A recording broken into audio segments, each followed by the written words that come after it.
Thank you, Darryl, for being here. My pleasure. Thank you for having me. Yeah. We are excited to talk to you about the intentions of your work and where you see your work going in the future and how it can be helpful for people. Yeah, well, primarily, of course, because Bashar is a first contact specialist, it's all about contact. It's all about disclosure. It's all about letting people know that ETs have been around for a long time and that we're just getting used to the idea of joining a larger galactic family. Of course, when I say that, I'm talking about certain aspects of our civilization, certain aspects of our culture, because there are cultures on the earth that have known about ETs for thousands of years, and this is not anything new to them. So we're really talking about the introduction of this concept a little bit more to Western culture, which has sort of been in denial about the existence of all of this going on for quite some time. I call the process remembering instead of learning. Yeah. Can you comment on that a little bit? Well, obviously, as spirits, we all know this is all going on. We know this is happening from a higher level. We know it unconsciously, subconsciously. But our physical minds have forgotten this because of the way we've been taught, how we've been brought up on the earth. We're focused on different things. We're very focused into physical materiality. And so, a lot of times, a lot of people in our culture don't feel like they're in touch with that kind of information that our spirits know, our souls know. So it is about remembering what we already know. I mean, that's really what in the channeling Bashar has always said is I'm here to remind you of what you know so you can help remember, what's going on and sort of wake up into what's actually happening that from a spirit level has been going on, but from a physical level you've forgotten. So Bashar says something about there's the TV set analogy. Mm-hmm. So it's tuning into the frequency of the timeline that you would like to be on. Yeah, he usually uses the TV analogy to explain parallel realities. Because first and foremost, he's basically saying we're always shifting into parallel realities, moment to moment to moment, literally billions of times a second. That's what creates the side effect called time and space and change, is that our consciousness is shifting like through frames of a film strip, like a projector light, and we create the illusion of change, the illusion of time and space and movement. And so the idea of using the TV analogy is to help explain the idea that all of these parallel realities exist at the same time in much the same way that a whole bunch of TV programs are playing at the same time, but you only get the one on your TV that you're tuned to. But when you change the channel, you're changing frequency, you get a different program. It doesn't mean the program you were watching a minute ago has gone away. It's still there, it's still playing, but now you're on a different frequency, so you're receiving different information. And basically, he's saying that's how reality is structured, sort of, and that whatever we tune into as a frequency is the program we get. And so by changing our frequency, we can get different programs. By making sure that we're moving in a positive direction, we will constantly shift or navigate, as he says, through a series of more positive realities, as opposed to shifting our frequency out of fear or negativity into more negative vibrations and getting a series of negative experiences, negative realities, because they all coexist. We have many choices, so it's about us making the choice that we prefer.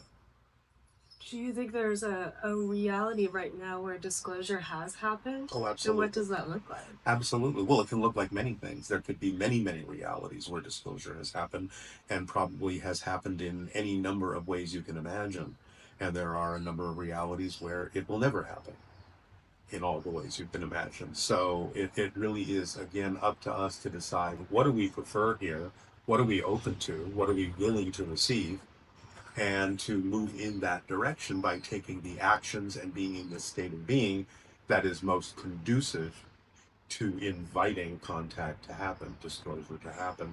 Uh, we have to be willing to wake up. We have to be willing to look in ourselves and let go of any of the fear-based or negative beliefs that have been blocking that experience from happening.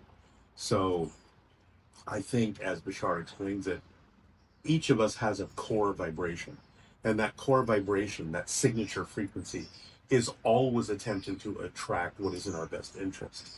So, as people have been learning about things like the law of attraction, it's not wrong that you have to be of the vibration to attract something equal to that frequency.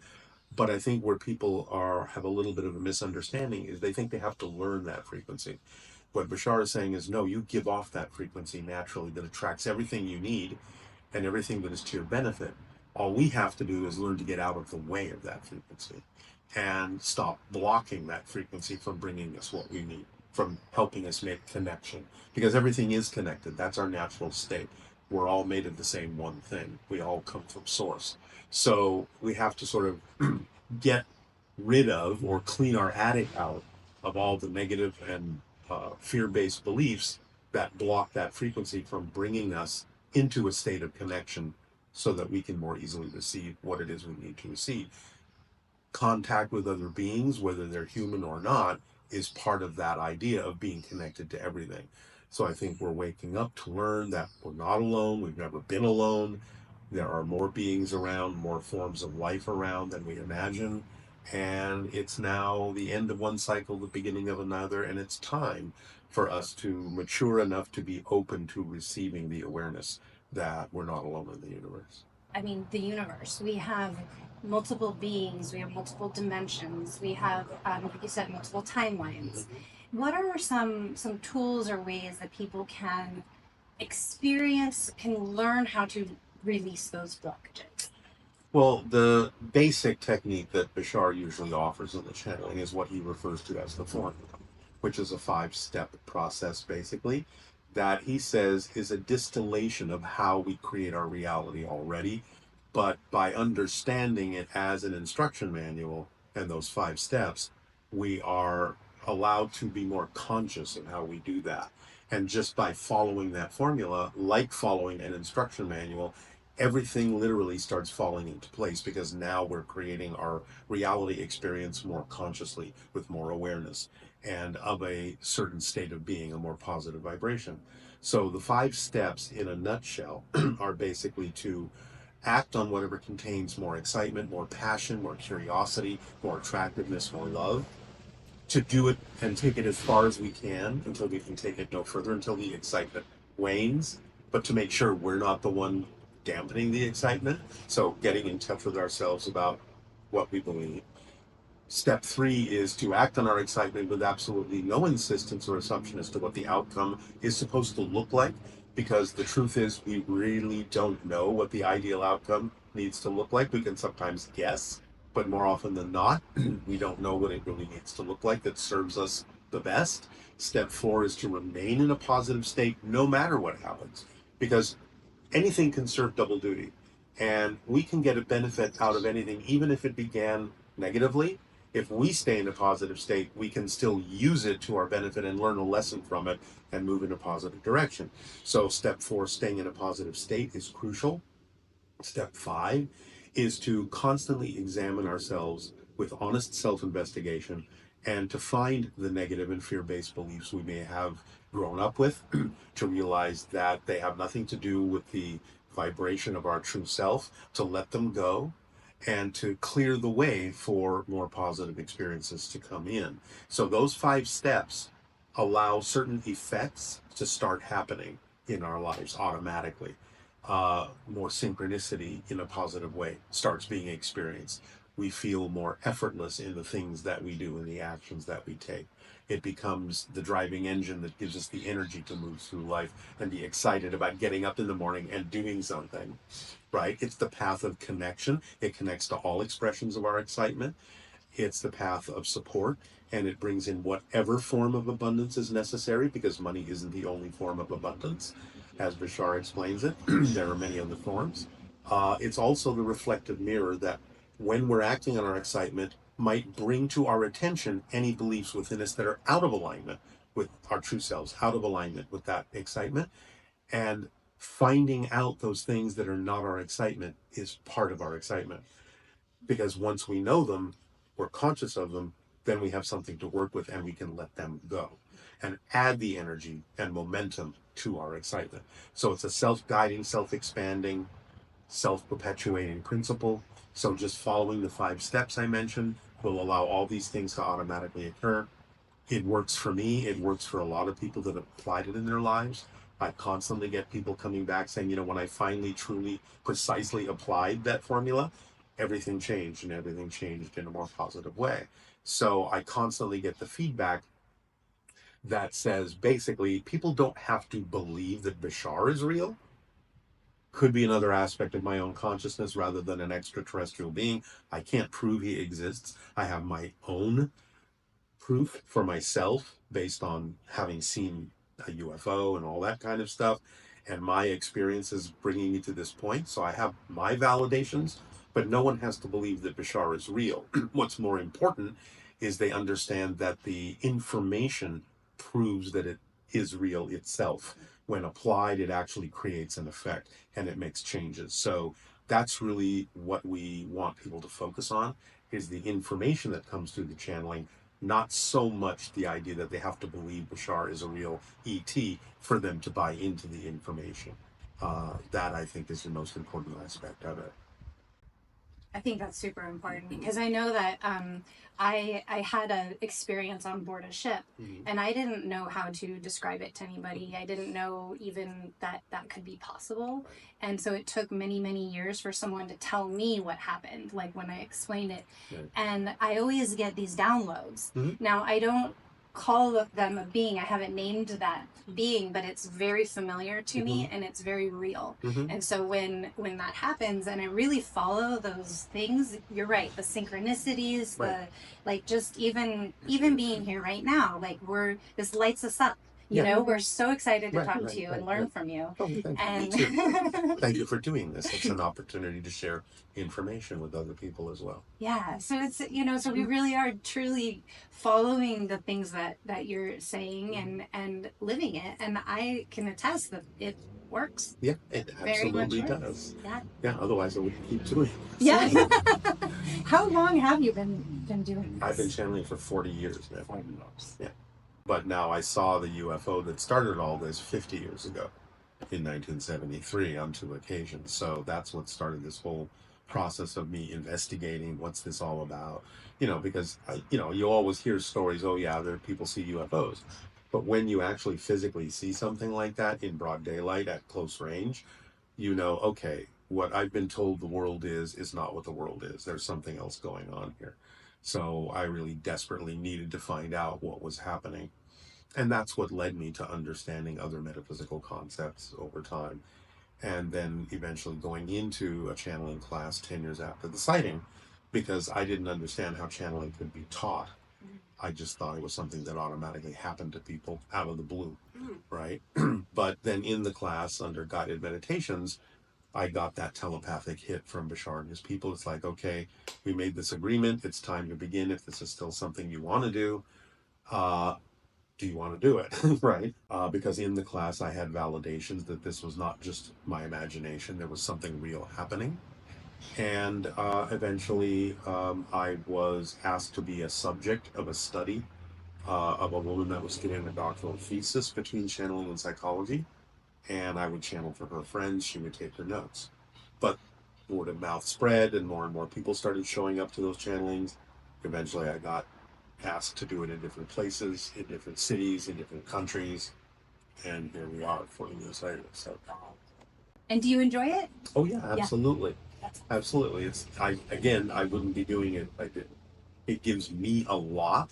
The channeling state itself is extremely beneficial. It's a meditative state, but it's a very active meditative state for me. So it gives me a lot, and that's another reason I keep doing it, aside from the fact that a lot of other people say they get a lot out of it, and it's that appreciation and that gratitude that really keeps me going, because I know it's helping people, and I love to help people. So that's why I do it. So in disclosure, we're finding that there's a lot of fear based on even talking about there's people's sightings. Us doing this show, I mean, I had fear inside myself of just being in this world of ETs and aliens and stuff, and it's something I had to overcome in myself. So I feel like a lot of this disclosure is facing our fears. Absolutely. Absolutely. Well, that's what I said. You have to get the negative and fear-based beliefs out of the way so that what can happen can happen. Because there's a lot of positive things that can occur if you remove those obstacles. Um, but a lot of people have been sort of indoctrinated with fear-based stories about all of this stuff, and they don't really have a wide understanding of what encountering an ET would be like, or even, I mean, what we're all spirits, ETs or humans or, whatever. We all start on that level, on the non physical level. So, on that level, we're all the same. Of course, when we physicalize ourselves, when we have physical experiences, and we create physical personalities that have different belief systems and different perspectives, then we become a little bit more segregated, isolated, and separated in our belief systems. And it is a lot of negative belief systems that have perpetuated the idea of fear of the unknown, fear of the when we don't know it. But there's some physical reasons why that fear happens too. When human physical bodies are exposed to higher frequency vibrations, which many of the ETs observing Earth have, the human physiology reacts to that because it's a very similar frequency to the idea of spirit. And when we're exposed to that higher frequency, our physical mind, or at least our subconscious self, interprets that as being exposed to a situation where you're about to die. And you go into panic mode, you go into survival mode. And that's what creates a lot of the fear. That's what brings a lot of that to the surface is fight or flight. I'm exposed to this energy. That means I'm in danger of being annihilated. I'm about to die, and I have to protect myself. And so you go into fear, and you have to do something to make sure you're not dying. So it's about calming the physical mind to the point where it can be exposed to those higher frequencies without going into panic mode, without going into survival mode, to understand it's not going to be annihilated. It just has to raise its frequency, and it can be part of the experience too. So it's about literally having a dialogue with your physical mind to calm it down, to let it know it's going to be okay, that you're kind of raising your frequency together with your spirit, your physical mind, all together moving up and becoming more vibrationally compatible with beings that already operate on a much, much higher frequency. So just getting used to that. And that's really the purpose of Bashar's information, is not only to prepare us for the idea of contact, but in applying his information that helps make our lives better and more positive, it actually helps us raise our vibration and frequency-wise meet them halfway so that we're not so different energetically from them, and we won't go into panic mode when we meet them. That's why they keep their distance at the moment and just let the information do the work, because they know that there are certain species we could tolerate, but there are species we can't. And if we raise our vibration, it'll be more likely that we can accept and interact with those higher vibrational species. But I'm sure that when contact happens, they're going to start introducing us to the ones that are probably closer to us, more like us, so that we're not freaking out. It's something we can more easily relate to, hybrids and Pleiadians and those that seem to be our genetic relatives or cousins in some way, shape, or form that are humanoid in form. So it's not such a stretch. Then later they'll probably introduce us, when we're ready for it, to species that are nothing like us. But there'll be a gradual process of introduction because they don't want to shock us. They want us to get in there gradually and be comfortable during that process. Otherwise, what you were talking about with like the fear of death, it kind of leads into the next question that I wanted to explore is, when we do pass, we have another dimension that we're in, but we're still there. Very, very evident. So much evidence that we're still there. And I know I've had a near-death experience where I saw this, I felt it, and I wanted to stay there. But most people do. I know. But what I really want to explore now that I'm back is to let, especially my children and the people close to me know that when I pass along, I will send you signs. I will still be communicating with you. And I feel like if we can get to a place where we realize that the afterlife is also associated with these other beings, we are Right. in a different frequency, we can open ourselves up to this. Right. So knowing that we're still going to have these relationships when we pass along to this next dimension. Yeah. Can you talk about that interaction, like in that Yeah, after? I mean, the relationship never ends. We have our soul families, and many of them incarnate with us. Many of them don't and become our guides, or at least someone we can kind of rely on for assistance when we need it. We're always interacting, whether we know it or not, in some way, shape, or form. And that's the interesting thing about the vibrational state that a lot of ETs do operate on, which is very similar to the state of spirit. So when people raise their vibration to get ready to interact with ETs, they usually also find themselves starting to be able to perceive spirit and other energy phenomena, because it all is kind of on the same level. So it really is an all-encompassing endeavor to really open us up to the idea of who we actually truly are, because we are really truly spirit first. You know, it's as above, so below, not as below, so above. It starts there, and this is a projection. This is an after effect of the idea that we are spirits.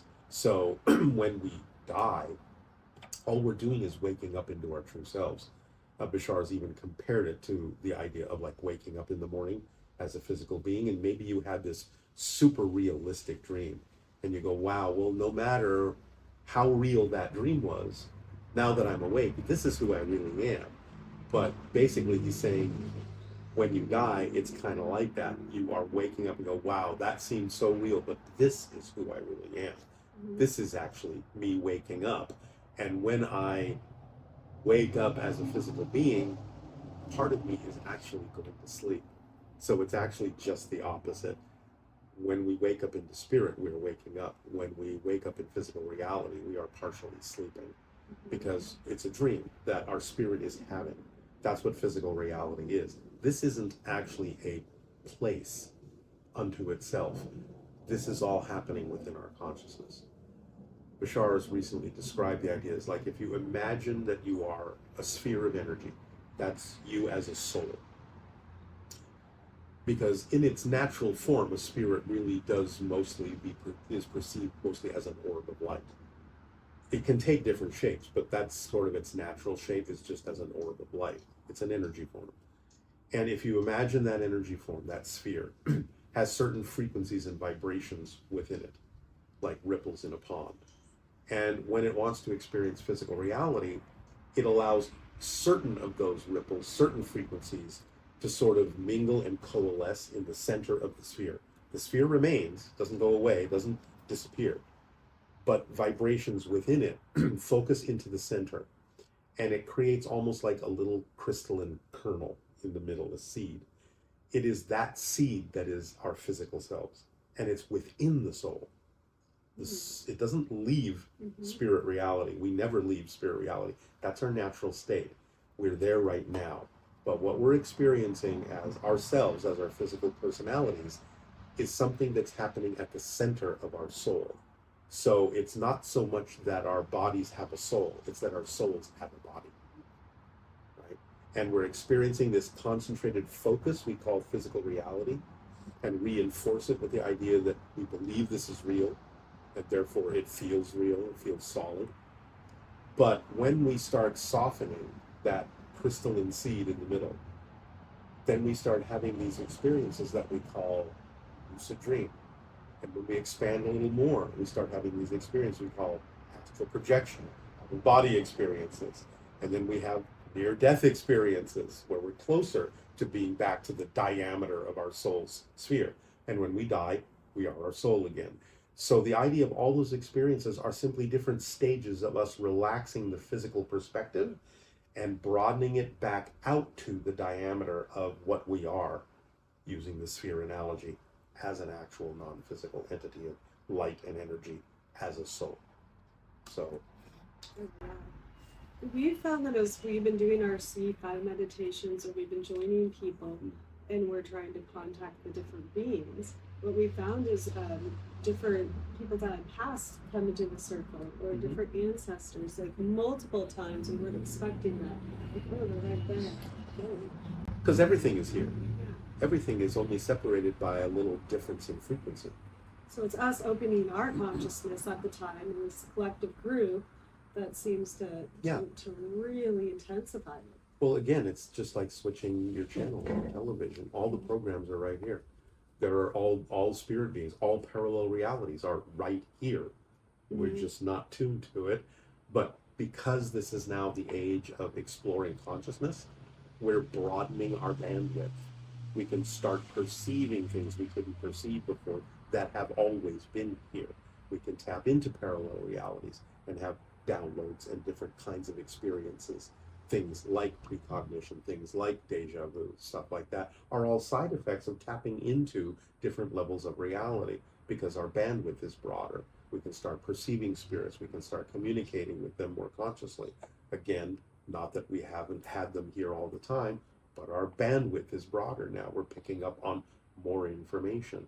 So that's one of the side effects of the expansion of our consciousness and the exploration of our spirituality is we can take in more. We can handle more information. And a lot of that extra information happens to reside in different realities and different dimensions. And so we're now realizing, oh, our consciousness is bigger than just this.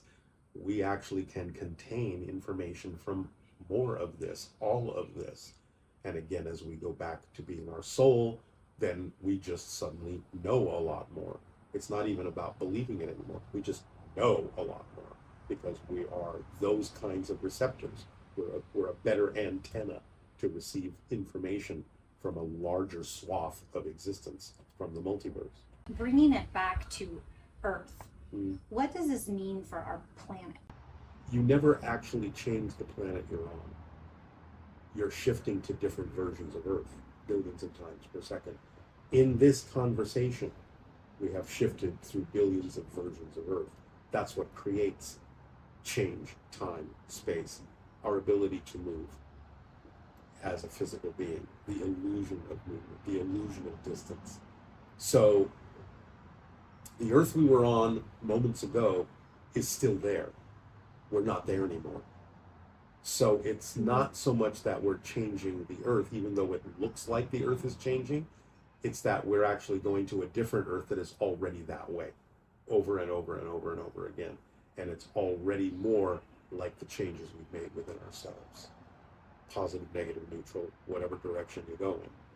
So what it means for the planet is that there are any number of parallel planets. And it's what it means for us is how we choose to navigate in the direction of the versions of Earth that already coexist that are more in alignment with what we prefer to experience. That's our learning curve. That's our lessons. Does it make us more compatible with a more positive version of Earth that already exists? Does it make it more vibrationally compatible with negative versions of Earth that already exist? Because everything already exists. Versions of Earth that are heaven on Earth, versions of Earth that are hell on Earth. So is my personal consciousness as I raise it, and then, her personal consciousness as she raises it. If I raise mine, I'm connecting with a version of her that's in another reality. How does the collective consciousness play into that? Or yeah, that's a good question. The collective consciousness has a certain number of things it can agree can happen to anyone in that group that has agreed to play by those rules. But it also has a set of things that can be outside of those rules. Okay. And if someone decides to go outside of those rules and not play by those rules anymore, they're in a reality different enough that you never perceive them again. And they never perceive you again. So kind of like a collective is sort of a fuzzy area where there's people there not, or beings or whatever that kind of come in and out. Yeah, it's dependent on whether we have decided that the greater being that we are should have a version of ourselves in that reality, or whether that's simply not a lesson we need. So you can shift to a reality where there might be versions of people you know because their greater self has determined, yeah, I'm going to have a version of myself that's vibrationally compatible enough with you that we will still be able to be in touch with each other. And there may be realities where it's like, whatever happened to that person? I never saw them again for the rest of my life. I don't know what happened to them. Did they die? Did they just disappear? Where did they go? You know, doesn't really matter what the mechanism is. If you're not vibrationally compatible enough, you will never interact again. And there are people around us all the time that we are simply not vibrationally compatible with. They're in different realities. That's why there are parallel realities. You're not on their frequency. But they're here, but you're not on their frequency. Now, sometimes again, because our bandwidth is broadening, things can sort of slip in and out. We can start perceiving things, and that's where you get some of these stories where it's like, there was this person and I saw them one moment and then they turned the corner and they were gone, and they couldn't have run that fast. They were just not here anymore. So it may be that sometimes there are little slippages and we pass through another person's level of reality, sometimes without even knowing it, because our minds wander and we open up to something, and for a moment we're somewhere else and we see, you know, you've heard those stories where I went down the street and I saw this building and, you know, all that, and then I thought it was a really cool looking building, and then the next time I was driving with my friend and I said, oh, you got to see this building, and I went down the street and that building isn't there. Never was there. You know, Happened to you, me. it's this. So this is a really quick story. I was at the grocery store and I put an avocado, a bottle of wine, and eggs on the thing. And I looked in front of me, and this woman had an avocado, the same bottle of wine, and eggs. And I looked at her, and she was this old woman, this little old woman. She was like, kind of had like a shawl on. And then I looked up at the checker, and I looked back, and she had already paid and was off. And I asked the checker, I said, wait, did she have the same things I had? Like, and I thought, did I just see myself in the future? Don't know. You know, I don't know. But then the checker was really confused too, and we were both kind of just, what just happened? Yeah. Like, there are all so sorts of strange. reasons for things like that, all sorts of synchronous reasons that can happen. But I think the idea is to be open to all the possibilities, because you can't just necessarily, well, I mean, you know, yes, sometimes it happens just because synchronicities happen. Yeah. And sometimes it happens because we're forgetful.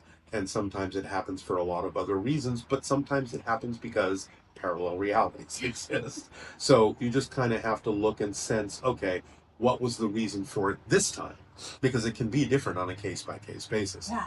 But we have to be open to all of them if we want to have at least those reasons included in our understanding of reality, instead of just shutting them out. It's like, nah, that's impossible. That could never happen. Of course it can happen. We just have to be broader in our description of what's possible that can happen. You know, but collective consciousness does play by certain rules that makes it a collective, right? So it's like saying, I'm going to play the game of chess.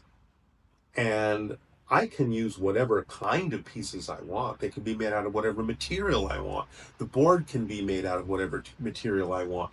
I can use a different strategy than you're using to play the game of chess. But I have to play by the rules of chess. Otherwise, I'm playing checkers or something else that you're not playing. So there are certain parameters within a collective consciousness that says, this is the game we're playing. If you go outside that, you're playing a different game, right? Yeah, that makes sense. So, yeah. But now, because of broadening our bandwidth, collective consciousness say, okay, now it's okay for you to play chess and checkers. And that's okay. We can include that in our collective consciousness. So now there's more possibilities that you can experience. So that's kind of what we're doing, is in increasing the rules of the game. Mm-hmm.